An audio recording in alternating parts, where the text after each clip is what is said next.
Bayaq anonsunu etdiyimiz sujetə gəlib çatdıq. Yollanırıq Neftçalaya. Çünki Neftçala rayonunun Şorkənd kəndində mavi yanacaq yoxdur. Qonşu kəndlərdə təbii qaz olsa da, lakin bu kəndin sakinləri bu vaxta kimi yanacaq görməyiblər.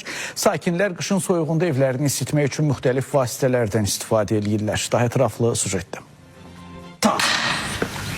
Neftçalanın Şorkənd kəndinin sakinləri mavi yanacaq olmadığından evlərini ya elektrik enerjisi ilə ya da odun sobası ilə isidirlər. Qonşu olan Cəngən kəndə qazlaşdırılsa da Şorkənd kəndinin mavi yanacaq problemi bu vaxta da kəllini tapmayıb. Kənddə yol infrastrukturu yenilənsə də qaz problemi hələ də həll olunmayıb.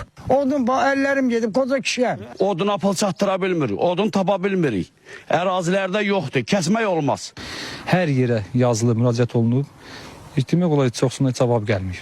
Şorkənd kəndi ilə Salyanın Babazanlı qəsəbəsi arasında məsafə çox da uzaq deyil. Bu qəsəbədə də qaz xətti mövcuddur. Amma nədənsə 4 tərəfə qazlaşdırılan Şorkənd kəndində təbii qaz yoxdur. İşıqdan istifadə edirsən, qırılır, tok qızıntısı verir, yandırır, yanğın baş verir. Məsələ ilə bağlı Azərqaz İstehsalat Birliyindən bildirildi ki, qazlaşma proqramı birliyin daxili maliyyə imkanlarına uyğun olaraq mərhələli şəkildə həyata keçirilir. Neftçala rayonunun sözü gedən Şorkənd kəndinə gəldikdə isə bu yaşayış məntəqəsinə küçə qaz xətlərinin çəkilişi işlərinə növbəti mərhələlərdə baxıla bilər.